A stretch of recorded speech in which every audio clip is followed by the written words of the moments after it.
দুষ্কৃতি, হিন্দু নামে হিন্দুদের দুশ্মন,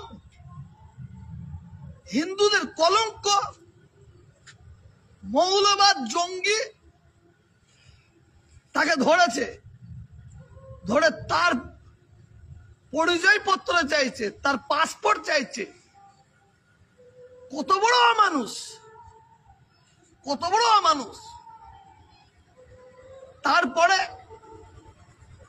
তাকে বলা হয় জয় শ্রীরাম বল, জয় শ্রীরাম বল, জোর করে তাকে বলা হয়। এটা লজ্জা, এটা লজ্জা।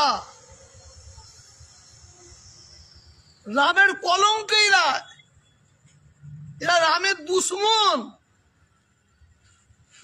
সে জয় শ্রীরাম বলে, বাপের বেটা, মায়ের লাল। জোর করে কোনো জিনিস পাওয়া যায় না, না বলার জন্য তাকে দাড়ি ধরে টেনেছে, দাড়ি ধরে টেনেছে। যখন তাকে মারধর করছে, দাড়ি ধরে টানছে। আমি আমার হিন্দু মা বোনদের, আমি হিন্দু বুঝি না, মুসলিম বুঝি না, আমি মানুষ বুঝি, কিন্তু কথার পরিপ্রেক্ষিতে বলতে হচ্ছে। আমার হিন্দু মা বোনদের আমি সালাম দিচ্ছি, সালাম, স্যালুট দিচ্ছি, স্যালুট। তারা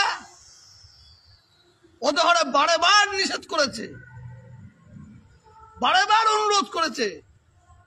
এইটাও শুনেছি কয়েকটা মা বোন জুতো নিয়ে তাদের মাঠ থেকে বেরিয়েছে, বাড়ি থেকে ঝাঁটা নিয়ে বেরিয়েছিল মারার জন্য, এটাও শুনলাম। তারপরে আরো স্যালুট দিই, অনন্তপুর বলে একটা জায়গা আছে, ওখানে সম্প্রীতির হিন্দু, সম্প্রীতির মুসলমান ভাইয়েরা তারা পথ অবরোধ করেছে, পথ অবরোধ করে নাই বিচার চেয়েছে। সঠিক কাজ করেছে, সঠিক কাজ করেছে। হরিপালের প্রশাসন এসে আশ্বাস দিয়েছে, তাদের আশ্বাস দিয়েছে, কথা দিয়েছে, ওই কালপিট, ওই বেঈমান, ওই জঙ্গি, হিন্দু মুসলমানের দাঙ্গা বাঁধানো ব্যক্তি, সাম্প্রদায়িক ব্যক্তি, তাদের পুলিশ অ্যারেস্ট করবে। শুনেছি একজনকে নাকি করেছে। আমার বক্তব্য দ্বারাই প্রত্যেকটা বাংলার হিন্দু ভাইদের, মায়েদের, বোনেদের, মুসলমান মায়েদের, বোনেদের, ভাইদের আমি অনুরোধ করব, যেখানেই মুসলমানদের প্রতি অত্যাচার হবে, অন্যায় ভাবে হিন্দুদের প্রতি অত্যাচার হবে, অন্যায় ভাবে, আমাদের একত্রিত হয়ে সাম্প্রদায়িক শক্তিকে ধ্বংস করতে হবে। এটা বাংলা, এটা বাঙালির বাংলা।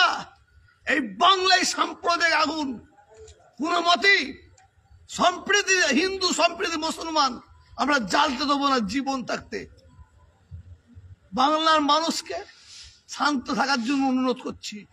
সামনে ভোট আছে 2026-এ, ভোটের আগে হিন্দু মুসলমানের দাঙ্গা লেগে এটা অশান্তি করার চক্রান্ত চলবে। বাংলায় পারবে না, বাংলায় পারবে না, এটা আমি আপনার কথা দিচ্ছি। ঠিক বলা হয়েছে তো?